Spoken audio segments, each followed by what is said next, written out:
Liver के ही आगे हम कंटिन्यू करते हैं टॉपिक्स। लिवर के सबसे पहले हमारे पास आता है एक सिंड्रोम, हम उसे कहते हैं बर्ड-चियारी सिंड्रोम। ठीक हो गया। अच्छा, अब बर्ड-चियारी सिंड्रोम में बेसिकली क्या होता है, हम बात करते हैं कि हमारे पास ये है लिवर। ठीक है।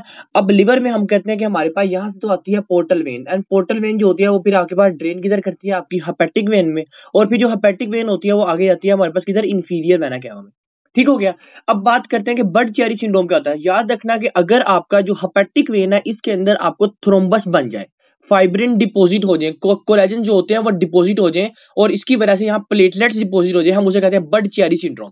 यानी मैं कहता हूं कि हमारे पास कोई ये थी, हमारे पास हेपेटिक वेन।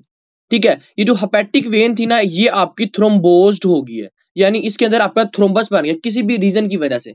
ठीक है। थ्रोम्बस के अंदर क्या होता है, हमारे पास कुछ प्लेटलेट्स होते हैं, कुछ फाइब्रिन फैक्टर्स होते हैं, कुछ कोआगुलेटिव फैक्टर्स होते हैं।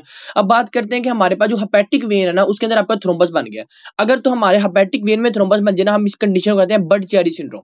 ठीक है। अब हम बात करते हैं कि हमारे पास बर्ड-चियारी सिंड्रोम की वजह से क्या क्या मसले बन सकते हैं। देखो, अगर हम कहें कि हमारे पास जो ना हेपेटिक वेन के अंदर मसला बना है, तो इसका मतलब यह है कि यहाँ से जो हमारे पास ब्लड फ्लो होगा वो आपका इधर तो आ रहा है, लेकिन हमारे पास यहाँ से आगे ब्लड फ्लो ट्रेवल नहीं कर रहा है through to inferior vena cava. अगर इंफीरियर वेना कैवा ट्रेवल नहीं कर रहा है, तो फिर जारी बात है ये जो ब्लड है ये आपकी आगे हार्ट तक नहीं जाएगा, और अगर हार्ट तक नहीं जाएगा फिर आगे सिस्टेमिक सर्कुलेशन में भी नहीं जाएगा। ऐसा ही है। अगर हमारे पास ये जो ब्लड है वो हार्ट तक नहीं जाएगा, इसकी वजह से हमें कंजेस्टिव हार्ट फेलियर भी हो सकता है। ठीक है, क्योंकि इंफीरियर वेना कैवा नहीं जा रहा, सुपीरियर वेना कैवा से तो आ रहा है, लेकिन इंफीरियर वेना कैवा से ब्लड नहीं जा रहा। ठीक है। अब बात करते हैं कि अगर हमारे पास जो है वो सिस्टेमिक सर्कुलेशन में आपका ब्लड फ्लो नहीं करता, फिर क्या हो सकता है।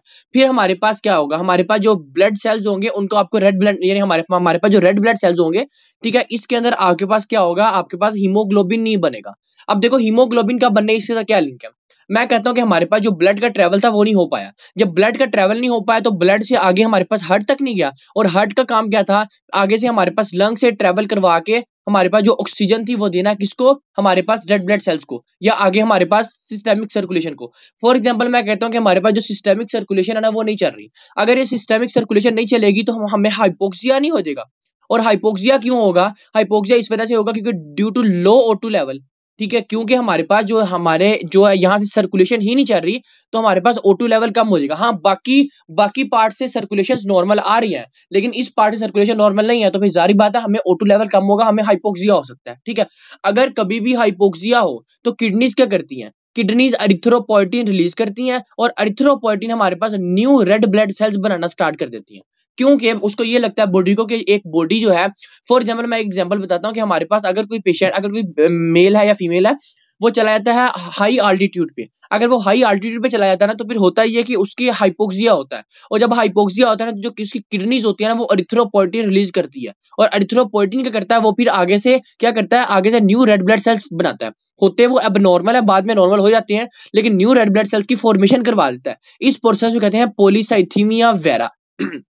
पॉलीसाइथीमिया वेरा एक ऐसी कंडीशन होती है जिसमें हमारे पास किडनी एरिथ्रोपोइटिन रिलीज करता है, और एरिथ्रोपोइटिन आगे से तेजी से नए रेड ब्लड सेल्स को प्रोड्यूस करवाना स्टार्ट कर देता है।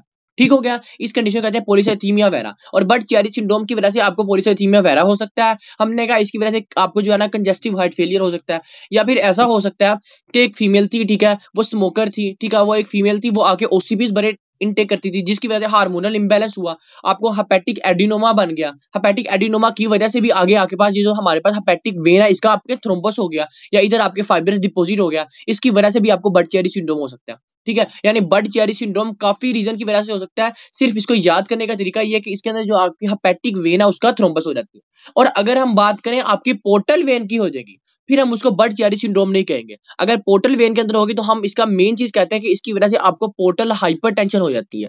इसकी वजह से एज इट इज हम कोई सिंड्रोम का बात नहीं करते, हम कहते हैं कि अगर पोर्टल वेन के अंदर थ्रोम्बस हो जाएगा तो हमें क्या होगा, हमें इसकी वजह से पोर्टल हाइपरटेंशन हो जाएगा। ठीक है, लेकिन अगर आपके पास इसके अंदर हेपेटिक वेन के अंदर होगा तो हम कहेंगे इसको आपके पास बर्ड-चियारी सिंड्रोम होगा, या हम हेपेटिक थ्रोम्बोसिस हो जाएगा। ये था हमारे पास बर्ड-चियारी सिंड्रोम का और पोर्टल वेन का, के पोर्टल हाइपरटेंशन क्या होता है। और हमने पढ़ा पोर्टल हाइपरटेंशन की रीजंस क्या है। हो सकता है लिवर में सिरोसिस हो, ठीक है, लिवर की फाइब्रोसिस हो, उस वजह से भी आपको पोर्टल हाइपरटेंशन हो सकती है, और उसकी वजह से हमारे पास क्या एब्नॉर्मलिटीज आई थी वो भी हमने सारी डिस्कस की हुई है। अच्छा, हम चलते हैं हमारे पास सेकंड में, कि हमारे पास आता है अल्फा 1 एंटीट्रिप्सिन डेफिशिएंसी। अब ये क्या होता है, सबसे पहले तो हम मैकेनिज्म पढ़ते हैं। होता ये है कि हमारे पास ये लीवर है, ठीक है, लीवर के मेरे पास ये है एक सेल है हेपेटोसाइट। ठीक है। इस हेपेटोसाइट का काम होता है, ये हमारे पास ना रिलीज करता है अल्फा 1 एंटीट्रिप्सिन एंजाइम। लीवर का जो हेपेटोसाइट है वो रिलीज करता है अल्फा 1 एंटीट्रिप्सिन एंजाइम। ठीक है। अब हमारे पास अगर तो ये अल्फा 1 एंटीट्रिप्सिन की डेफिशिएंसी हो जाएगी तो हमारे पास क्या सिम्टम्स आएंगे और क्या अबनॉर्मैलिटीज आएंगी और इसकी क्या पैथोफिजियोलॉजी होगी वो हम डिस्कस करते हैं। बात ये हो रही है कि हमने कहा कि लीवर का जो हेपेटोसाइट होता है उसने प्रोड्यूस किया अल्फा 1 एंटीट्रिप्सिन। अब ये आगे कैसे फंक्शन परफॉर्म करेगा? होता ये है कि फॉर एग्जाम्पल मैं कहता हूँ कि हमारे पास ये है लंग्स। ठीक है। लंग्स के अंदर ये हमारे पास एल्व्यूलाई। ठीक है। इस एल्व्यूलाई में हुआ ये कि एल्व्यूलाई में हमारे पास कोई भी बैक्टीरिया आ गया। ठीक है। कोई भी पैथोजन आ गया जिसने जाके इस एल्व्यूलाई को डैमेज करवाया। अब देखो मैं अगर बात करूं कि हमारे पास ये एल्व्यूलाई, इस एल्व्यूलाई में हमारे पास कुछ होते हैं सर्फेक्टेंट्स प्रेजेंट होते हैं। ठीक है। ये सर्फेक्टेंट्स क्या करते हैं, ये आपके जो होते हैं स्टिमुलेशन प्रोवाइड करते हैं एल्व्यूलाई को और इलास्टिसिटी प्रोवाइड करते हैं ताकि हमारे पास ये जो एल्व्यूलाई ये कोलैप्स ना हो जाए। ठीक है। अब होता ही है कि हमारे पास फॉर एग्जाम्पल मैं कहता हूं कि कोई भी पैथोजन है ये आपका एल्व्यूलाई में एंटर हो गया। जब पैथोजन इधर एंटर हो गया तो पैथोजन इसको डैमेज करवाना स्टार्ट हो गया, किनको? सर्फेक्टेंट्स को। जब सर्फेक्टेंट्स डैमेज हुए तो एल्व्यूलाई के अंदर फौरन न्यूट्रोफिल्स और मैक्रोफेज आ गए। एल्व्यूलाई के अंदर फौरन न्यूट्रोफिल्स और मैक्रोफेज आए। न्यूट्रोफिल्स और मैक्रोफेज ने क्या किया, इन्होंने हमारे पास एक एंजाइम रिलीज किया, उसका नाम था इलास्टेज। इलास्टेज क्या करता है, इलास्टेज आपके जो एल्व्यूलाई है ना उनको डैमेज करवाने में बड़ा मेन रोल प्ले करता है। दोबारा सुनना बात, मैंने कहा कि हुआ ये था कि एक पेशेंट था, उसके एल्व्यूलाई के अंदर पैथोजन एंटर किया। जब पैथोजन एंटर किया तो पैथोजन सर्फेक्टेंट्स को किल कर रहा था, वहां से फौरन न्यूट्रोफिल्स और मैक्रोफेज आए। न्यूट्रोफिल्स और मैक्रोफेज ने किया, इलास्टेज एंजाइम को रिलीज किया। इलास्टेज एंजाइम आगे करता है, ये आपके पास हमारे पास जो एल्व्यूलाई होते हैं उसको डैमेज करवाता है। ठीक है। लेकिन साथ ही क्या करता है, साथ जो लीवर साथ जो लीवर होता है ना ये रिलीज करता है अल्फा 1 एंटीट्रिप्सिन। अल्फा 1 एंटीट्रिप्सिन जाके इस इलास्टेज को इनहिबिट कर देता है। जब इलास्टेज इनहिबिट हो जाता है तो हमारे पास बॉडी में इलास्टेज कम हो जाता है, फिर हमारे पास लंग जो होता है ये डैमेज नहीं होते। ये आपका नॉर्मल प्रोसेस होता है हमारी बॉडी में। फॉर एग्जांपल अगर हमारी बॉडी में इन्फेक्शन हो जाती है, न्यूट्रोफिल जाते हैं, मैक्रोफेज आते हैं, लंग्स की बात कर रहा हूँ, न्यूट्रोफिल जाते हैं, मैक्रोफेज आते हैं, वो इलास्टेज को रिलीज करते हैं। और अगर आपका लिवर काम नहीं करेगा तो फिर आपके लंग्स भी डैमेज हो सकते हैं, एल्व्यूलाई भी डैमेज हो सकते हैं। और उसको बचाता कौन है? उसको बचाता आपके लिवर के अंदर हेपेटोसाइट्स हैं जो कि अल्फा 1 एंटीट्रिप्सिन को रिलीज करते हैं। और अल्फा 1 एंटीट्रिप्सिन आगे से इलास्टेज जो एंजाइम होता है उसको इनहिबिट कर देते हैं। जब ये इनहिबिट हो जाता है ना तो हमारे पास फिर जो लंग्स होते हैं, जो एल्व्यूलाई होते हैं, वो आपके डैमेज नहीं होते। ठीक है। अब कहते हैं कि हमारे पास एक पेशेंट आया जिसको अल्फा 1 एंटीट्रिप्सिन एंजाइम की है डेफिशिएंसी। अगर जारी बात है इसकी हम डेफिशिएंसी की बात करेंगे तो हमारे पास इलास्टेज एंजाइम ज्यादा नहीं रिलीज होगा। जब इलास्टेज एंजाइम ज्यादा रिलीज होगा तो उस बंदे में आपको एल्व्यूलाई डैमेज होंगे, एल्व्यूलाई कोलैप्स होंगे, उनके सर्फेक्टेंट्स और डैमेज होंगे। इस कंडीशन को हम कहते हैं पैन एसिनार एम्फीसीमा। ठीक है। और पैन दो तरह की हमारे पास एम्फीसीमा की कंडीशन होती है, एक होती है हमारे पास सेंटर, एक होती है हमारे पास पैन।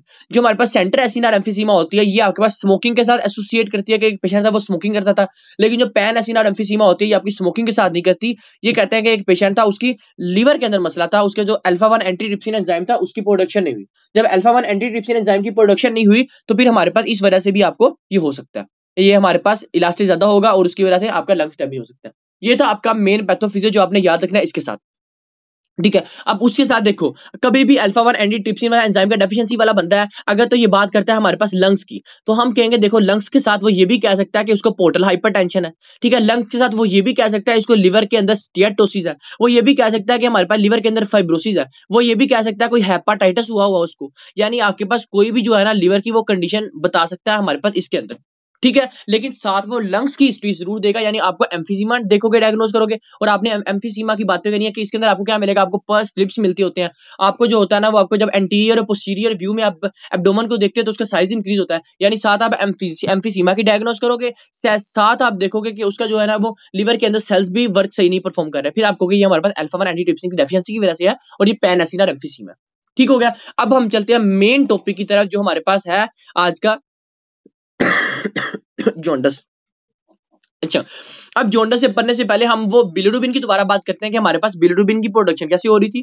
ठीक है। और वो हमारे पास क्या क्या कर रहा था। सबसे पहले हमने कहा था कि हमारे पास होता ये है कि हमारे पास था हीम। ठीक है। हीम की हुई है ब्रेक डाउन। जब हीम की हुई ना ब्रेक डाउन तो हमारे पास क्या मिला, बिलीवर्डिन मिला। ठीक है। जब बिलीवर्डिन मिला था ना तो बिलीवर्डिन फौरन कन्वर्ट हो गया हमारे पास अनकॉन्जुगेटेड बिलिरुबिन के अंदर। हीम की ब्रेकडाउन हुई, बिलीवर्डिन मिला, बिलीवर्डिन मिला तो आपके पास क्या था, अनकॉन्जुगेटेड बिलिरुबिन में फौरन कन्वर्ट हो गया। जब अनकॉन्जुगेटेड बिलिरुबिन आपके पास मिला, अब क्या होता है, अब अनकॉन्जुगेटेड बिलिरुबिन जाता है हमारे पास किधर, लीवर के पास, और वहां एंजाइम होता है हमारे पास यूडीपी ग्लूकारनाइल ट्रांसफरेज। ये आपके पास हमारे पास अनकॉन्जुगेटेड बिलिरुबिन को ट्रांसफर करवा देता है हमारे पास कॉन्जुगेटेड बिलिरुबिन के अंदर।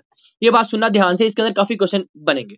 अनकॉन्जुगेटेड बिलिरुबिन चेंज हो गया हमारे पास कॉन्जुगेटेड बिलिरुबिन के अंदर, ठीक है। अब अनकॉन्जुगेटेड बिलिरुबिन क्या करता है, ये आपके पास जाता है हमारे पास इंटेस्टाइन में, ठीक है, थ्रू बाइल, और ये हमारे पास चेंज हो जाता है किसमें, यूरोबिलिनोजन में, ठीक है। फिर और आपके पास आगे स्टर्कोबिलिन और ये हमारे पास बनते हैं। लेकिन हम बात करते हैं इधर क्योंकि हमने आगे सिम्टम्स पढ़ने हैं। अब देखो हमने कहा कि हमारे पास मैकेनिज्म ये था कि हीम की ब्रेकडाउन हुई बिलीवर्डिन में था, बिलीवर्डिन आगे कन्वर्ट हुआ अनकॉन्जुगेटेड बिलिरुबिन के अंदर, अनकॉन्जुगेटेड बिलिरुबिन चेंज हुआ कॉन्जुगेटेड बिलिरुबिन के अंदर, कॉन्जुगेटेड चेंज हुआ हमारे पास यूरोबिलिनोजन के अंदर। अब हमने जो है ना दो तरह की एब्नॉर्मैलिटीज पढ़नी है। देखो एक हमने एब्नॉर्मैलिटीज पढ़नी है कि जिसके अंदर आपके पास जो अनकॉन्जुगेटेड बिलिरुबिन का लेवल है ना ये ज्यादा हो जाए, ठीक है। यानी जारी बात है अगर आपके पास मैं कहता हूं कि अगर आपके पास ये जो एंजाइम है इसकी डेफिशिएंसी हो जाएगी तो क्या अनकॉन्जुगेटेड बिलिरुबिन कॉन्जुगेटेड में कन्वर्ट होगा, नहीं होगा। हमारे पास अनकॉन्जुगेटेड बिलिरुबिन जो होगा ये एक्सेस हो जाएगा, ठीक है। इसकी वजह से हो सकता है हम इसे कहेंगे हमारे पास अनकॉन्जुगेटेड बिलिरुबिन की डेफिशिएंसी है, यानी इसकी इंक्रीज है और कॉन्जुगेटेड बिलिरुबिन की डेफिशिएंसी है। अब हमारे पास आती है सेकंड हम कहते हैं कि हमारे पास हुआ ये कि कॉन्जुगेटेड बिलिरुबिन जो था ना ये आपके पास ज्यादा हो गया और आगे ये इंटेस्टाइन में नहीं गया, यानी आगे एक्सक्रीट नहीं हुआ, एलिमिनेट नहीं हुआ, जिसकी वजह से कॉन्जुगेटिव बिलिरुबिन इंक्रीज हो गया। हमने दो तरह की एब्नॉर्मैलिटीज पढ़नी है जिसमें हमने कहना है अनकॉन्जुगेटिव बिलिरुबिन का इंक्रीज हो गया, सेकंड नंबर पे हमने कहना है या तो कॉन्जुगेटिव बिलिरुबिन का इंक्रीज हो गया। अब ये दो एब्नॉर्मैलिटीज के बेस में बहुत ज्यादा क्वेश्चन करते हैं, ये हम जरा डिस्कस करेंगे। ये मैंने थोड़ी सी आपको फिजियो बताई थी, याद करवाई थी, ठीक है। अब हम इसकी तरफ जरा डिटेल से चलते हैं कि हमारे पास अनकॉन्जुगेटिव बिलिरुबिन में और कॉन्जुगेटिव बिलिरुबिन की आगे बातें। अच्छा अब मैं आपको सबसे पहले बताता हूँ होता ये है कि हमारे पास हमने कहा था एक सर्कुलेशन होती है, हमने कहा था एंटेरोहेपेटिक सर्कुलेशन। ये देखो ये हमारे पास है लिवर, ठीक है। हमने कहा था यहाँ से हमारे पास है गॉल ब्लैडर, यहाँ से हमारे पास था right hepatic duct, left hepatic duct common, ठीक है। उसके बाद ये कहाँ गई आपके पास, किधर, ड्यूडेनम के सेकंड पार्ट में। अब आपको इधर कुछ और बातें बताता हूँ। होता ये है कि आपके पास ये जो हमारे पास इंटेस्टाइन होती है ना, यहाँ हमारे पास होते हैं कुछ एंटेरोसाइट्स, ठीक है। इस एंटेरोसाइट के ऊपर यहां आपके पास कुछ बॉर्डर्स लगे होते हैं जिसका नाम होता है बुरश बॉर्डर्स, इसे हम कहते हैं इंटेस्टाइनल बुरश बॉर्डर्स, ठीक है। और इधर आपके पास ही कुछ बैक्टीरियाज होते हैं इस इंटेस्टाइनल बुरश बॉर्डर्स के अंदर। बेसिकली जो हम बात करते हैं ना कि जो गट के बैक्टीरियाज हैं वो होते हैं इस एंटेरोसाइट के ऊपर लगे होते हैं बुरश बॉर्डर्स, इधर प्रेजेंट होते हैं। अच्छा अब हम बात करते हैं ये जो आपके पास हमारे पास थे ना बुरश बॉर्डर्स, इधर आपके पास होते हैं कुछ बैक्टीरियाज। ये बैक्टीरियाज एक एंजाइम को रिलीज करते हैं जिसका नाम होता है बीटा ग्लूकोरिनाडेज। बीटा ग्लूकोरिनाडेज एंजाइम को रिलीज करते हैं, ठीक है। अब हम बात करते हैं कि आगे हमने कहा कि आपके पास ये जो बाइल था ना ये आपके पास यहाँ आके यहाँ रिलीज हो गया, और अब ये जो बाइल रिलीज हुआ ना ये किस फॉर्म में है, ये बिलिरुबिन, यानी ये आपके पास बिलिरुबिन यहाँ आया, ऐसी है। यानी आपके पास यहाँ था अनकॉन्जुगेटेड, यहाँ हमारे पास क्या पड़ा था अनकॉन्जुगेटेड, अनकॉन्जुगेटेड चेंज हुआ कॉन्जुगेटेड में, और कॉन्जुगेटेड चेंज हुआ हमारे पास, ये जो कॉन्जुगेटेड बिलिरुबिन था ये गया एंटेरोहेपेटिक में और बिलिरुबिन में, और ये आगे चेंज हुआ किधर हमारे पास यूरो बिलिरुबिन में, ठीक है। ये मैंने आपको यूरोबिलिनिजन में। अब होता ये है कि आपके पास ये जो बिलिरुबिन होता है ना, बेसिकली ये जो बिलिरुबिन होता है ना ये किस फॉर्म में होता है, मैं बात करता हूं, मैंने शायद पहले भी आपको बताया, ये हमारे पास है अनकॉन्जुगेटेड, ये हमारे पास है कॉन्जुगेटेड। जो अनकॉन्जुगेटेड बिलिरुबिन होता है ना ये आपके पास इसके अंदर वाटर बिल्कुल नहीं होता, इस वजह से हम कहते हैं ये बहुत ज्यादा कंसेंट्रेटेड है। और जो कॉन्जुगेटेड होता है ना ये आपके पास होता है वाटर होता है इसके अंदर बहुत ज्यादा, इसलिए हम कहते हैं ये आपके पास डिल्यूट है, पहली बात, ठीक है। ये जो अनकॉन्जुगेटेड बिलिरुबिन होता है ना ये कॉन्जुगेटेड में कब चेंज होता है, देखना ये जो आपके पास कॉन्जुगेटेड बिलिरुबिन होता है ना ये आपके पास मिलता है आपके पास किधर, ग्लूकारिनिक एसिड में।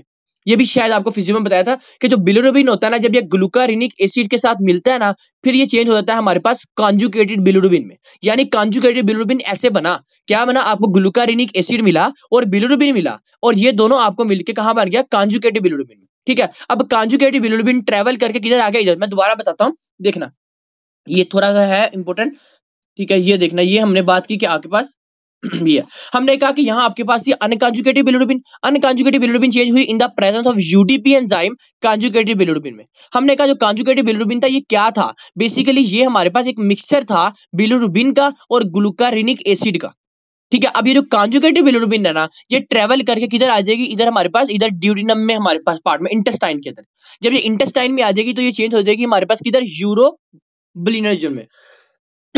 अच्छा अब हमने कहा कि इधर हमारे पास जो बुरश बॉर्डर्स पड़े होते हैं ना ये क्या एंजाइम, हमारे पास जो बैक्टीरियाज होते हैं ये क्या एंजाइम रिलीज करते हैं, ये एंजाइम रिलीज करते हैं बीटा ग्लूकारिनाडेज।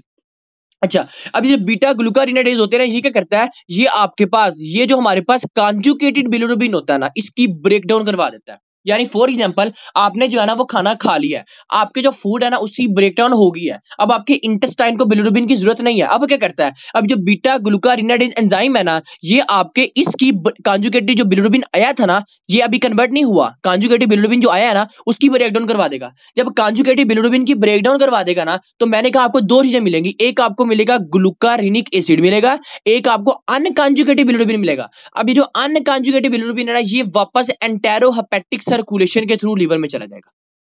समझ आई बात की? दोबारा सुनना मेरी बात। मैंने कहा जो अनकॉन्जुगेटेड बिलिरुबिन था ये चेंज हुआ in the presence of UTP में कॉन्जुगेटेड में। कॉन्जुगेटेड क्या हुआ, ये आपके पास इंटेस्टाइन में गया, ठीक है, इंटेस्टाइन में जाके कॉन्जुगेटेड कन्वर्ट हो रहा था हमारे पास यूरोबिलिनोबिन में, ठीक है, या इसे हम यूरोबिलिनेजन कहते हैं। अच्छा, यूरोबिलिनेजन में अब हुआ ये कि हमारे पास ये जो बीटा ग्लूकारिनेडेज एंजाइम था, ये ब्रेक डाउन करता है किसकी, कॉन्जुगेटेड बिलिरुबिन की। जब हमारे पास कॉन्जुगेटेड बिलिरुबिन की ब्रेकडाउन होगी तो फिर हमारे पास वापस में क्या मिलेगा, ग्लूकारिनिक एसिड मिलेगा और अनकॉन्जुगेटेड बिलिरुबिन मिलेगा। तो अनकॉन्जुगेटेड बिलिरुबिन दोबारा इंटेस्टाइन से जाके आपके लिवर में एंटेरोहेपेटिक सर्कुलेशन के थ्रू लिवर में चला जाएगा, यानी ये आपका प्रोसेस आपका साइकिल के थ्रू कंटिन्यू होगा। अब बात करते हैं हम बीटा ग्लूकारिनेडेज की। मैं कहता हूं कि अगर एक पेशेंट आया उसका बीटा ग्लूकारिनेडेज जो एंजाइम है ना वो इंक्रीज है, ठीक है, डेफिशिएंसी नहीं इंक्रीज है। अगर बात करें कि इंक्रीज है, इसका मतलब क्या है, इसका मतलब यह है कि ऐसा पेशेंट आएगा उसके अंदर आपके पास क्या होगा, आपके पास जो कॉन्जुगेटेड बिलिरुबिन होगी ना उसकी ब्रेकडाउन होगी बहुत ज्यादा। हम कहते हैं कॉन्जुगेशन ऑफ बिलिरुबिन इंक्रीज होगी। जब ये इंक्रीज होगी फिर क्या होगा, हम कहेंगे कि आपकी जो एंटेरोहेपेटिक सर्कुलेशन है ना ये भी इंक्रीज होगी। मानते हो? ये आपने बातें याद रखनी है इसमें। यानी वो कहता है कि अगर आपके पास बीटा ग्लूकारिनेडेज जो एंजाइम है ना इसका इंक्रीज हो जाए तो आपके पास क्या मिलेगा, आपने याद रखना है कि इसके अंदर एंटेरोहेपेटिक सर्कुलेशन भर जाएगी। अगर आपके पास बीटा ग्लूकारिनेडेज एंजाइम की डेफिशिएंसी हो जाएगी तो फिर हमारे पास जो एंटेरिक हेपेटिक सर्कुलेशन होगी ये भी कम हो जाएगी। समझ आ गई बात की? ये हमारे पास इस तरह होता है। अच्छा देखो, अब बात करें ना कि जो कॉन्जुगेटेड बिलिरुबिन था, कॉन्जुगेटेड बिलिरुबिन कभी भी हमारे पास इस सर्कुलेशन के थ्रू वापस नहीं जा सकता, इसकी ब्रेकडाउन होगी तो ये वापस जाएगा। समझ आई बात की? ये हमने कहा कि हमारे पास आता है। अब हम जो एब्नॉर्मेलिटी डिस्कस कर रहे थे ना, अब हम बात करते हैं उसकी।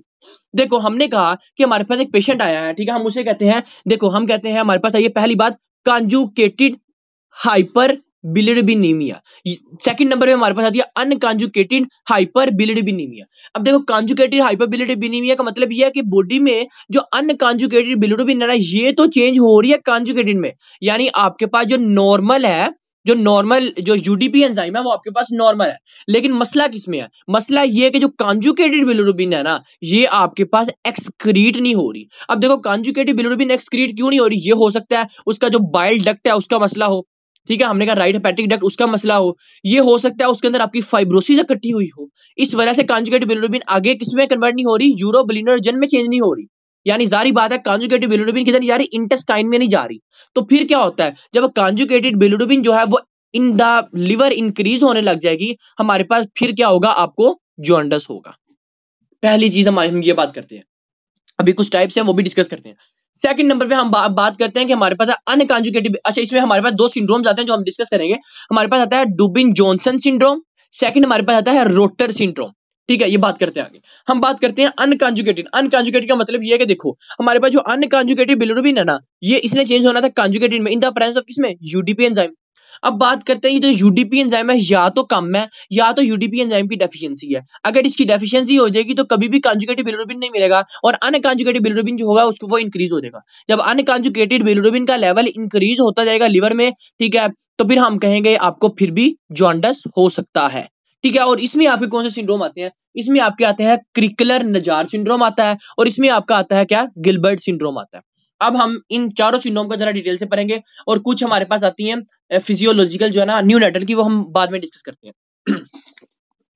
अच्छा सबसे पहले हम बात करते हैं कि हमारे पास सिंड्रोम आए हैं गिलबर्ट सिंड्रोम और बात करते हैं कि हमारे पास है क्रिकलर नजार सिंड्रोम। जो क्रिकलर नजार सिंड्रोम है ये होती है दो टाइप्स की, एक होती है हमारे पास टाइप 1, एक होती है आपके पास टाइप 2। पहले इसकी बात करते हैं। अच्छा अब होता ये है कि हमारे पास मेनली जो क्रिकलर नजार सिंड्रोम है ना ये आपका टाइप 1 के साथ एसोसिएट करता है। क्यों करता है, देखो टाइप 1 के अंदर ये होता है कि आपके पास जो यूडीपी एंजाइम है ना ये बिल्कुल ही टोटली 100% डेफिशिएंसी हो जाती है। जब यूडीपी एंजाइम की 100% डेफिशिएंसी हो जाएगी तो फिर क्या होगा, जारी बात है जो अनकॉन्जुगेटेड बिलिरुबिन होगा ये बॉडी में ज्यादा होने लग जाएगा, अनकॉन्जुगेटेड बिलिरुबिन का लेवल इंक्रीज होने लग जाएगा, किधर, आपके लिवर के अंदर। ठीक है, और आपके जॉन्डस हो सकता है। बात करते हैं टाइप 2 में। टाइप 2 ये होता है कि आपके पास इधर ना यूडीपी एंजाइम तो प्रेजेंट होता है, यानी लो क्वांटिटी में प्रेजेंट होता है, लेकिन कुछ ऐसे फैक्टर्स होते हैं जो कि इसको इनहिबिट करके रख रहे होते हैं। वो फैक्टर्स क्या होते हैं? वो फैक्टर ये होते हैं कि मे बी जो होता है पेशेंट होता है वो स्फीयर और स्टियाटोसिस के साथ, फाइब्रोसिस के साथ, सिरोसिस के साथ, यानी किसी भी लिवर के अंदर आपको कोई फाइब्रोसिस, मेनली वो कहता है कि फैटी लिवर, ठीक है, फैटी लिवर वाले बंदे को जॉन्डस हो सकता है बड़ी जल्दी, ठीक है। अभी और भी बातें पढ़ेंगे। अच्छा, जो फैटी लिवर वाला बंदा होता है या हमारे पास स्टियाटोसिस फाइब्रोसिस वाला बंदा होता है, इसके अंदर जो अनकंजुगेटेड ये हमारे पास जो यूडीपी एंजाइम होता है, इसका ये हमारे पास प्रोडक्शन तो कम हो रही है, वो मानते हैं, लेकिन जो हमारे पास ये एंजाइम जो होता है ना, बेसिकली ये हेपेटोसाइट में बनता है, ठीक है, इस वजह से। अच्छा, अब ये कुछ हमारे पास फैक्टर्स होते हैं जो कि हेपेटोसाइट को इनहिबिट कर देते हैं, जिसकी वजह से हमारे पास जो यूडीपी एंजाइम है ना, ये आपका बनता नहीं है। जब यूडीपी एंजाइम नहीं बनेगा ना, या कम बनेगा, फिर भी आपके पास अनकंजुगेटेड बिलिरुबिन का लेवल इंक्रीज होगा, लेकिन ये आपके पास जो कंडीशन होती है ना, ये लेस सीवियर होती है एज कंपेयर टू इसके। इसीलिए हम जो इस पेशेंट को हम फिनोबार्बिटोल के साथ ट्रीट कर सकते हैं। अब ये क्या फिनोबार्बिटोल, इसकी सुनना बात ये बार्बिचुरेट ग्रुप की मेडिसिन होती है, ठीक है, बार्बिचुरेट ग्रुप की मेडिसिन होती है। इसका बड़े ज्यादा साइड इफेक्ट्स होते हैं, ठीक है। ये हम जो है ना ऐसे बंदे को देते हैं मेनली जो एपिलेप्टिक होते हैं, ठीक है, जो एपिलिप्सी के पेशेंट होते हैं, या हमारे पास सीजर्स वालों को भी हम ये कम यूज करवाते हैं, क्योंकि अगर जो बंदा ये बार्बिचुरेट ग्रुप की जो मेडिसिन होती है ना फिनोबार्बिटोल, अगर कोई बंदा इसका एडिक्ट हो जाए ना तो वो छोड़ नहीं सकता, ठीक है। अब बात करते हैं हमारे पास जो फिनोबार्बिटोल है ना, ये हमारे पास हम एपिलिप्सी वाले बंदे को देते हैं। अच्छा, अब ये जो होता क्या है, इस फिनोबार्बिटोल की वजह से ये क्या करता है, ये आपके पास जो हमारे पास लिवर होता है ना, उस लिवर में जाके ये जो हमारे पास रिसेप्टर्स होते हैं ना, जो एलडीएल आर रिसेप्टर्स, इसको इनहिबिट कर देता है। जब एलडीएल आर रिसेप्टर्स को इनहिबिट कर देता है ना, तो हमारे पास एलडीएल का लेवल इंक्रीज हो जाता है बॉडी में, और कोलेस्ट्रॉल का लेवल इंक्रीज हो जाता है। हम कहते हैं इसकी वजह से हाइपर कोलेस्ट्रोलीमिया हो गया। लेकिन देखो, हमने ट्रीट तो करना ना, एक बंदा आया क्रिकलन-जार सिंड्रोम के साथ, ठीक है, टाइप 2 के साथ, टाइप 1 के साथ आए तो फिर हम फिनोबार्बिटोल नहीं करते, क्योंकि वो टोटली एब्सेंट है, ठीक है। फिनोबार्बिटोल आपके ना हेपेटोसाइट को थोड़ा सा स्टिमुलेट तो करवाती है, लेकिन उसका साइड इफेक्ट ये है कि उसका जो आपके पास जो पेशेंट आएगा, उसका पेट आपके पास बड़ा ज्यादा निकला होगा, ठीक है, हाइपर कोलेस्ट्रोलीमिया वाले साइन के साथ आएगा, ठीक है। लेकिन हमारे पास हम फिनोबार्बिटोल जो है वो टाइप 2 वाले बंदे को में इस्तेमाल कर सकते हैं, ठीक है। ये हेपेटोसाइट को जाके स्टिमुलेट करवाता है और यूडीपी एंजाइम को रिलीज करवा देता है, ठीक है, यानी रिलीज करवाता है, इनकी थोड़ी प्रोडक्शन करवा देता है, ताकि हमारे पास जो पेशेंट है वो ठीक हो जाए, ठीक है। ये थे हमारे पास क्रिकलन-जार सिंड्रोम की बातें। अब हम बात करते हैं कि आपके पास जो है ना वो गिलबर्ट सिंड्रोम क्या होता है। याद रखना कि हमारे पास जो गिलबर्ट सिंड्रोम होता है ना, इसके अंदर क्या होता है, ये आपके पास सेम एसोसिएट करता है टाइप 2 के साथ, यानी इसके अंदर भी आपके पास जो यूडीपी एंजाइम है ना, इसकी प्रोडक्शन कम होती है। जब यूडीपी एंजाइम की प्रोडक्शन कम होती है ना, तो फिर जारी बात है अनकंजुगेटेड जो बिलिरुबिन का लेवल होगा वो आपके पास ज्यादा होगा। अनकंजुगेटेड बिलिरुबिन का लेवल ज्यादा होगा तो हमारे पास क्या हो सकता है, आपके पास हमारे पास जॉन्डस हो सकता है। अच्छा, अब एक बात वैसे कंडीशन आपको बताऊंगा कि आपके पास अगर जॉन्डस हो जाए तो फिर आपको अब कॉम्प्लिकेशंस क्या आती हैं वो बाद में बताऊंगा। गिलबर्ट सिंड्रोम हो गया, क्रिकल-जार सिंड्रोम हो गया, ठीक है। अब उसके बाद हमारे पास आती है, हमने दो और एब्नॉर्मलिटीज पढ़ी हैं, और हमारे पास आती है कौन सी, एक हमारे पास भी क्रिकल-जार सिंड्रोम, एक हमारे पास गिलबर्ट सिंड्रोम। अब हमारे पास आती है डुबिन जॉनसन सिंड्रोम, और हमारे पास आती है क्या, रोटर सिंड्रोम। अच्छा, अब याद रखना इन दोनों के अंदर ही आपके पास जो कॉन्जुगेटेड बिलिरुबिन का लेवल है ना, ये इंक्रीज होता है। अब ये किस वजह से हो सकता है, मैंने कहा ये हो सकता है कि इस बंदे को जो है ना वो बाइलरी अट्रेजिया हो, यानी जो बाइल डक्ट है उसकी ब्लॉकेज हो सकता है उसको जो है ना वो हेपेटिक डक्ट के अंदर मसला हो सकता है उसका जो है ना वो हमारे पास जो ड्रेनेज हो रहा हो ना, ठीक है, वो उसका इशू हो, ठीक है, हो सकता है उस बंदे को सिरोसिस हो, इस वजह से यानी आपके पास जो कॉन्जुगेटेड बिलिरुबिन है वो तो बन रही है, लेकिन कॉन्जुगेटेड बिलिरुबिन आगे आपके पास कन्वर्ट नहीं हो रही, ठीक है। जब आपके पास कॉन्जुगेटेड बिलिरुबिन आगे कन्वर्ट नहीं हो रही, तो फिर हम कहते हैं ये आपके पास क्या कॉन्जुगेटेड हाइपर बिलिरुबिन है, जिसकी वजह से आपको जॉन्डस हो जाता है। अब बात है ये डुबिन जॉनसन सिंड्रोम, रोटर सिंड्रोम, ये दोनों जो होता है ना सेम के साथ एसोसिएट करते हैं, लेकिन अब इसमें हमारे पास जो है ना वो एब्नॉर्मलिटीज क्या आती है ये देखना। अच्छा, अब होता है ये बेसिकली हमारे पास जो डुबिन जॉनसन सिंड्रोम है और जो रोटर सिंड्रोम है ना, ये होते सेम है, लेकिन इसमें जो डिफरेंस होता है ना वो एक चीज शेयर करवा सकती है, क्या, इसका जो आपके पास लिवर का जो होता है ना, ये आपके पास होता है डार्क कलर, ठीक है, लेकिन जो इसका कलर होता है ना वो मेनली रेगुलर कलर होता है, नॉर्मल ही लग रहा होता है। अब हम बात करते हैं इसका डार्क क्यों होता है, उसका रेगुलर क्यों होता है। अच्छा, नॉर्मली हमने कहा कि आपके पास है ये लिवर, ठीक है, लिवर में हमने कहा कि आपके पास जो है ना वो कॉन्जुगेटेड बिलिरुबिन की प्रोडक्शन हो ही जा रही है, और कॉन्जुगेटेड बिलिरुबिन जो है ना वो आपके पास लिवर के अंदर प्रेजेंट है बहुत ज्यादा कॉन्जुगेटिव बिलिरुबिन जो है ना वो आपके लिवर के अंदर प्रेजेंट है बहुत ज्यादा। अब होता है ये कि आपके पास जो लिवर के अंदर कॉन्जुगेटिव बिलिरुबिन ज्यादा है ना, तो कॉन्जुगेटिव बिलिरुबिन जो होता है ना आपके इधर जो लिवर के अंदर हेपेटोसाइट है ना, इसको भी डैमेज करवाना स्टार्ट कर देते हैं, क्योंकि लिवर के अंदर आपके हाइपर बिलिरुबिनीमिया हो गया। जब लिवर के अंदर हाइपर बिलिरुबिनीमिया हो गया तो ये जो बिलिरुबिन है ये आपके इस हेपेटोसाइट को डैमेज करवाते हैं। और जब ये हेपेटोसाइट डैमेज होते हैं ना, तो आपके पास कुछ ऐसे फैक्टर्स होते हैं हेपेटोसाइट के अंदर, वो बात बताता हूँ। होता ये है कि आपके पास इधर इधर आपके पास हमारे पास क्या होता है, हमारे पास जो प्रो ओपियो मेलेनोकोटिन एंजाइम, ये बनता किधर है, हार्मोन सॉरी, ये आपके पास बनता किधर है, ये आपके पास बनता है हाइपोथैलेमस के अंदर। ठीक है, फिर ये हमारे पास चेंज होता है किधर, ये आपके पास चेंज होता है हमारे पास एसीटीएच के अंदर, ये आपके पास चेंज होता है आपके पास एमएसएच के अंदर। तो ये जो हमारे पास होता है ना मेलानिन स्टिमुलेटिंग हार्मोन, ये आपके पास जाता है इधर हमारे पास हेपेटोसाइट में भी जाता है थोड़ा सा कुछ क्वांटिटी में, और चेंज होता है हमारे पास मेलानिन एंजाइम के अंदर। अब ये जो हमारे पास मेलानिन एंजाइम है, जब आपके पास ये जो बिलिरुबिन का लेवल है, ठीक है, ये आपके पास इसको स्टिमुलेशन करवाता है, इसको हेपेटोसाइट को, और हेपेटोसाइट को जब डैमेज करवाता है, तो यहां से हमारे पास जो मेलानिन होता है ना, वो बॉडी में इंक्रीज होता है। मेलानिन जब हमारे पास इंक्रीज होता है, तो आपके पास इस वजह से जो हमारे पास लिवर का जो कलर है वो चेंज होता है। देखो मैंने बात की कि हमारे पास लिवर के अंदर बिलिरुबिन का लेवल ज्यादा हुआ, बिलिरुबिन ने किया आपके जो हेपेटोसाइट को उसको डैमेज करवाया। हेपेटोसाइट के अंदर हमारे पास कुछ मेलानिन के ड्रॉपलेट्स होते हैं, कुछ एपिनेफ्राइन के भी होते हैं, बेसिकली इसकी बात करता हूं वैसे एपिनेफ्राइन की भी। अच्छा, कुछ मेलानिन के ड्रॉपलेट्स होते हैं, जो मेलानिन होते हैं जब हेपेटोसाइट से निकलते हैं और लिवर में आपके पास फैलते जाते हैं। ठीक है, यानी ये आपके पास जो मेलानिन है, ये डैमेज मेलानिन हो गया ना, जब हेपेटोसाइट डैमेज हो गया तो जो मेलानिन है वो डैमेज हो गया, इसकी वजह से आपके पास जो लिवर है ना, ये आपके पास डैमेज हो गया। अब आप पूछोगे कि आपके पास प्रो ओपियो मेलेनोकोटिन का काम आपके पास लिवर में ही क्यों है। बेसिकली जो आपके पास प्रो ओपियो मेलेनोकोटिन होता है ना, ये दो काम करता है, या आपका एसीटीएच करता है या आपका एमएसएच करता है, यानी ये आपका दो चीजों प्रोड्यूस करता है। और ये जो आपके पास एमएसएच होता है ना, ये आपके पास हमारे पास हर पार्ट्स में जाता है बॉडी के, और हर पार्ट में बॉडी में जाके मेनली स्किन में जाता है, लेकिन हर पार्ट में जाता है बॉडी में, और बॉडी में जाके एसीटीएच का काम होता है उसकी थोड़ी बहुत ग्रोथ करवाना। लेकिन जो एमएसएच होता है, इसका काम क्या होता है, इसका काम होता है कि आपके उसके कलर को मेंटेन करवाना। लेकिन अगर आपके पास लिवर के अंदर जो हमारे पास मेलानिन थे हेपेटोसाइट के अंदर वो डैमेज हो जाएंगे, तो फिर आपके पास जो लिवर का कलर होगा वो चेंज हो जाएगा, ये हमारे पास डार्क कलर हो जाएगा। ठीक है, लेकिन हमारे पास रोटर सिंड्रोम के अंदर क्या होता है, रोटर सिंड्रोम के अंदर जब आपके पास जो कॉन्जुगेटेड बिलिरुबिन का लेवल ज्यादा होता है ना, ये एक एक्सेस क्वांटिटी में ज्यादा नहीं होता। इस वजह से हम कहते हैं कि इसमें आपको रेगुलर मिल रहा है। देखो जैसे हमने कहा था क्रिकलर नजार सिंड्रोम में टाइप 1 के अंदर यूडीपी एंजाइम की टोटली डेफिशिएंसी होती है, और हमारे पास जो है ना गिलबर्ट सिंड्रोम के अंदर जो यूडीपी एंजाइम है ना, ये आपके पास कम बन रहा है।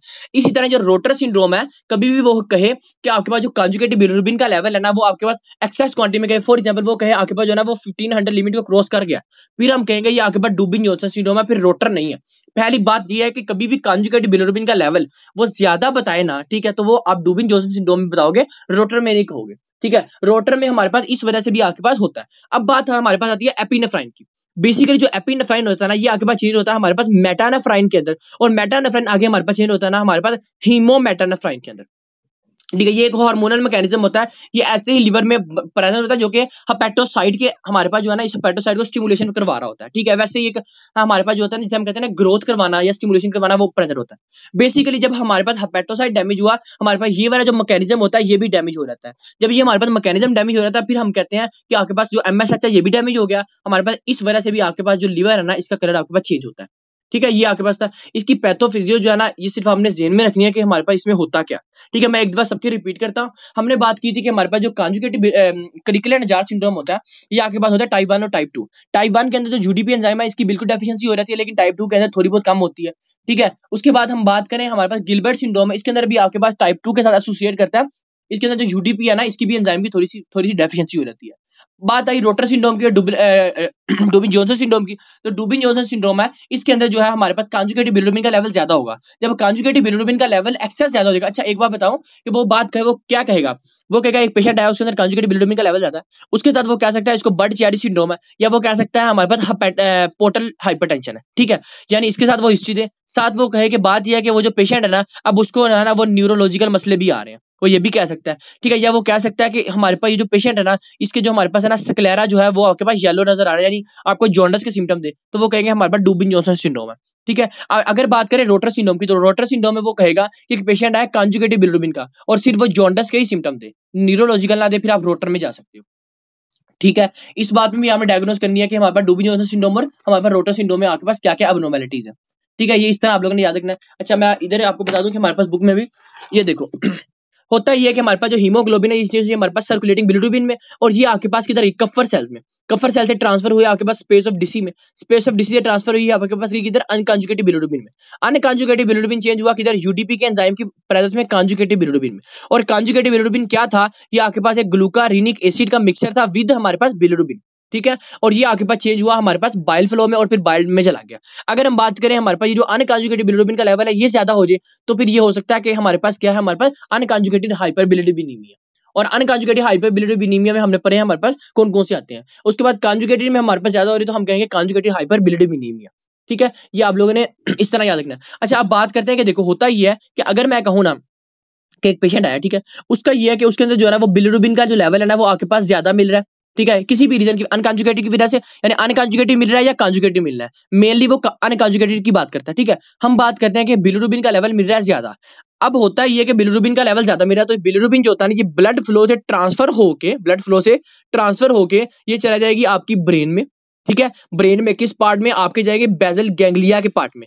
जब ये बेजल गैंग्लिया में जाएगी, बेजल गैंग्लिया में जाके ये आपके जितने भी हमारे पास गैंग्लियोनिक नर्व फाइबर होती है ना उसको इनहिबिट कर देती है, उसको डैमेज करवा देती है। जब ये डैमेज हो जाते हैं ना फिर हमारे पास जो वो जो बंदा होता है ना उसको नजर भी सही नहीं आता, और वो जो उसकी थोड़ी साइकेट्रिक मसले भी आते हैं, हम उस कंडीशन कहते हैं कर्निक टेरस, ठीक है। ये हमारे पास कंडीशन आती है कर्निक टेरस। ये क्यों आती है, due to excess level of conjugated और अनकॉन्जुगेटेड बिलिरुबिन, यानी बिलिरुबिन जो है ना वो ट्रांसफर हुआ है। कभी भी ये नहीं कहना कि खाली अनकॉन्जुगेटेड की वजह से कर्निक टेरस हो सकती है, हमारे पास जो है ना वो इस वजह से ट्रांसफर होने की वजह से हो सकती है, ठीक है। ये आपके पास आ गई। अब हम बात करते हैं कि आपके पास जो है ना वो बेनाइन न्यूनेटल हाइपरबिलिरुबिनीमिया क्या है। अच्छा, अब आप लोगों ने ये देखना है अच्छा, बेनाइन न्यूनेटल हाइपरबिलिरुबिनीमिया की बात करते हैं। देखो, अब होता ही है कि इसके अंदर कि हमारे पास जो बच्चे पैदा होते हैं ना, पहली चीज याद रखना है कि वो जो बच्चे पैदा होते हैं ना वो हमारे पास क्या होता है, उनका जो जो पहली बात जो आरबीसी का लाइफ स्पैन होता है ना वो हमेशा कम होता है, ठीक है। आरबीसी का जो लाइफ स्पैन होता है ना वो हमेशा कम होता है, पहली चीज। सेकंड चीज, इस बंदों के जो हमारे पास यूडीपी एंजाइम होता है ना इसकी प्रोडक्शन भी कम होती है। अब जारी बात है अगर यूडीपी एंजाइम की प्रोडक्शन कम होगी तो अनकॉन्जुगेटेड बिलिरुबिन नहीं ज्यादा हो जाएगा, और अनकॉन्जुगेटेड बिलिरुबिन ज्यादा हो सकता है, ठीक है। फॉर एग्जांपल चलो प्रोडक्शन हो रही है, यूडीपी एंजाइम की प्रोडक्शन हो रही है, अगर यूडीपी एंजाइम की प्रोडक्शन तो हो रही है लेकिन कम हो रही है तो कुछ ना कुछ तो कॉन्जुगेटेड में चेंज होगी, और कुछ ना कुछ कॉन्जुगेटेड कहाँ जाएगा आपका, किधर, किसके अंदर, आपके इंटेस्टाइन में। और जब इंटेस्टाइन में जाएगा तो वहां आपके जो बीटा ग्लूकोरिनेडेज एंजाइम होंगे इसका मसला हो सकता है। अब हम कहते हैं कि आपके पास जो न्यूनेटल होते हैं ना ये जॉन्डिस क्यों होती है, फिजियोलॉजिकली और पैथोलॉजिकली। फिजियोलॉजिकल इस वजह से होती है कि देखो मैंने कहा कि आपके पास जो पेशेंट, देखो फॉर एग्जांपल हमारे पास न्यूनेटल जो होते हैं ना उसकी जो आरबीसी की लाइफ स्पैन होती है ना ये आपके पास होती है तकरीबन 60 डेज, और नॉर्मल होती है हमारी जो एडल्ट्स हैं उसमें होती है 120 डेज। 60 डेज के अंदर आपका आरबीसी टूटा, हीमोग्लोबिन निकला, हीमोग्लोबिन टूटा, हीम हीम निकला, हीम टूटा, बिलीवर्डिन निकला, बिलीवर्डिन चेंज हुआ बिलिरुबिन में, और बिलिरुबिन आगे ग्लूकारिनिक एसिड में मिलके अनकॉन्जुगेटेड में, यानी ज्यादा से ज्यादा जो है ना वो आरबीसी बन रहे हैं और ब्रेक डाउन हो रही है। जब ज्यादा से ज्यादा आपके पास बिलिरुबिन बनेगा और बिलिरुबिन की जो क्वांटिटी है वो एक्सेस हो जाएगी तो आपको फिजियोलॉजिकल जॉन्डिस हो सकता है। और ये क्यों हो रहा है, इसकी रीजन ये है कि बेबी का इंटेस्टाइनल जो गट था वो वीक था, ठीक है। बेबी का जो हमारे पास लीवर के हेपेटोसाइट थे वो वीक थे, जिसकी वजह से यूडीपी जो एंजाइम था वो कम बना, सारा कुछ इस वजह से हो रहा है, ठीक है। अच्छा, अब बात करते हैं कि हमारे पास जो है ना पैथोलॉजिकल कैसे होता है। देखो अगर एक आपके पास आया, ठीक है, वो कहता है कि 1 to 2 वीक्स जो था ना उसको हुआ है, ठीक है। अब 4 to 5th वीक चल रहा है, अभी भी जो है ना आपको जॉन्डिस के सिम्टम नजर आ रहे हैं किधर, आपको बेबी के अंदर, ठीक है। अच्छा, अगर आपको अभी भी नजर आ रहे हैं फिर आप कह सकते हो ये पैथोलॉजिकल है। और अब ये जो पैथोलॉजिकल है ये हो सकता है कि ये हेरिडेटरी ना हो, यानी ये हो सकता है आपके पास ये मदर को भी हो या फादर को, उस वजह से आपको ये ट्रांसफर हो सकता है, ठीक है, इस वजह से भी हो सकता है। अच्छा, अब हमारे पास होता क्या, अब मैंने वही आपको बात बताई, इधर आप वही पढ़ोगे बीटा ग्लूकोरेनेडेज एंजाइम की, इसलिए मैंने आपको पहले बताई जो बीटा ग्लूकोरेनेडेज एंजाइम थी अगर इसकी डेफिशिएंसी हो जाएगी तो एंटेरो हेपेटिक सर्कुलेशन जो होगी आपके पास कम हो जाएगी, और अगर बीटा ग्लूकोरेनेडेज एंजाइम की इंक्रीज हो जाएगा तो ये क्या करता क्या है, ये आपके पास कॉन्जुगेटेड बिलिरुबिन की ब्रेकडाउन करवाता है, ग्लूकारिनिक एसिड बनाता है और साथ बिलिरुबिन बनाता है, और बिलिरुबिन को दोबारा हमारे पास किधर चेंज करवा देता है, आपके उधर एंटेरो हेपेटिक सर्कुलेशन के थ्रू लीवर में। अब देखो आपके पास ये है कि आपके पास एक पेशेंट आता है, ठीक है, उसका ये है कि वो कहते हैं कि जब भी ये ब्रेस्ट मिल्क इंटेक करता है ना, ब्रेस्ट मिल्क जब भी इंटेक करता है ना इसको वोमिटिंग आती है, और अब जो है ना जब ब्रेस्ट मिल्क इंटेक करता है तो वोमिटिंग आती है। तो आप पहले तो सोचो कि यार ये कहीं लैक्टेज एंजाइम की डेफिशिएंसी तो नहीं है जो हमने पढ़ी है। सेकंड नंबर पे वो कहता है कि इसके आपको जो आईज हैं वो भी आपको येलो मिल रही है, ठीक है, और आप पूछोगे उसका जो है ना वो टाइम लिमिट क्या है। फॉर एग्जांपल वो कहता है कि अब उसको जो है ना वो 3 to 4 वीक्स हो गए हैं या 3 to 4 मंथ्स हो गए हैं, अभी भी उसका जॉन्डिस नहीं जा रहा, तो फिर हम कहेंगे कि आपको इधर जो है ना वो ब्रेस्ट मिल्क की वजह से हो रहा है। ब्रेस्ट मिल्क की वजह से कैसे हो सकता है? हो ये सकता है या तो जो हमारे पास जो फीमेल थी, ठीक है, वो हमारे पास उसके जो सप्लीमेंट्स थे वो पूरे नहीं थे, या तो ब्रेस्ट मिल्क के अंदर से, यानी ब्रेस्ट मिल्क जो मदर थी वो नॉर्मल है, ठीक है, लेकिन जहां ब्रेस्ट मिल्क से हमारे पास जो बेबी है ना वो सही तरह से न्यूट्रिएंट्स जो होता है ना वो इनटेक नहीं कर पा रहा। जब ब्रेस्ट मिल्क से जो न्यूट्रिएंट्स है वो इनटेक नहीं कर पाएगा, तो फिर क्या हो सकता है, फिर भी आपको जो है ना वो क्या होता है, जब मिल्क जो होता है ना ये आपके पास जाता है किधर, इंटेस्टाइन के अंदर, ठीक है। जब फॉर एग्जांपल इस वजह से कैसे हो सकता है, मैं कहता हूं कि जो हमारे पास जो मिल्क होता है ना, जब इंटेस्टाइनल कैविटी के अंदर जाता है, इंटेस्टाइनल कैविटी के अंदर ये क्या करता है, ये आपके पास जो बीटा ग्लूकारोनिडेज एंजाइम होते हैं ना, ठीक है, जो बैक्टीरियाज होते हैं ना गट के, ये आपके पास स्टिमुलेशन करवाते हैं। जब बैक्टीरियाज गट के स्टिमुलेशन करवाते हैं तो ये क्या करते हैं, साथ तो हमने कहा लैक्टोलेज एंजाइम होता है जो लैक्टोज को हमारे पास तोड़ देता है, ब्रेक डाउन करवाता है, ठीक है। साथ हमारे पास क्या करता है, ये आपके पास बीटा ग्लूकारोनिडेज एंजाइम है, इसका इंक्रीज लेवल करवा देता है। जब बीटा ग्लूकारोनिडेज का लेवल इंक्रीज हो जाएगा तो बेबी जो होगा वो पहले ही जॉन्डिस स्टेज में है, और उसकी वजह से जो बिलिरुबिन होगा वो भी ज्यादा नहीं हो जाएगा, और जब बिलिरुबिन ज्यादा हो जाएगा फिर इस वजह से आपको जो होगा वो आपको जॉन्डिस हो सकती है। यानी ब्रेस्ट मिल्क की वजह से मैंने आपको कहा कि देखो गट के बैक्टीरिया को स्टिमुलेशन ही करवानी थी ना, तो गट के बैक्टीरिया को आपके ब्रेस्ट मिल्क ने स्टिमुलेशन करवा दी। जब ब्रेस्ट मिल्क ने स्टिमुलेशन करवा दी तो फिर क्या हुआ, हमारे पास जो बीटा ग्लूकारोनिडेज एंजाइम था ये इंक्रीज हो गया, और जो हमारे पास जो बच्चा है उसका इंटेस्टाइनल गट तो इतना काम नहीं कर रहा कि वो आपके पास क्या करे, यूडीपी एंजाइम, जो यूडीपी एंजाइम है वो कम रिलीज हो रहा है, यूडीपी एंजाइम कम रिलीज हो रहा है, लेकिन कांजुगेटिव बिलिरुबिन जो जैसे ही इंटेस्टाइन में आता है, बीटा ग्लूकारोनिडेज का करता है, ये फौरन आपके लिवर में भेज देता है। इसकी वजह से लिवर में आपको बिलिरुबिन का लेवल इंक्रीज हो जाता है, कौन सी, कांजुगेटेड बिलिरुबिन का। इस वजह से भी आपको हो सकता है, लेकिन ये भी आपको फिजियोलॉजिकल ही है, बाद में आपको ये चेंज वापसी में चेंज होता है, ठीक है। ये थी आपकी कुछ बातें, इसमें से किसी का कोई क्वेश्चन होना तो पूछ ले। अच्छा वो ना क्वेश्चन इसमें ऐसे करता है, वो कहता है कि हमारे पास देखो फॉर एग्जांपल वो कहता है कि आपके पास एक पेशेंट आया है, ठीक है, गिलबर्ट सिंड्रोम का, तो आपको इधर क्या मिलेगा, देखो ये मैंने लिखे हैं इधर कि हमारे पास हेपेटोसाइट बिलिरुबिन स्टोरेज तो नॉर्मल होगी। देखो फॉर एग्जांपल हमने कहा था गिलबर्ट सिंड्रोम होता क्या, गिलबर्ट सिंड्रोम के जो यूडीपी एंजाइम है ना ये कम बन रहा है, इसका मतलब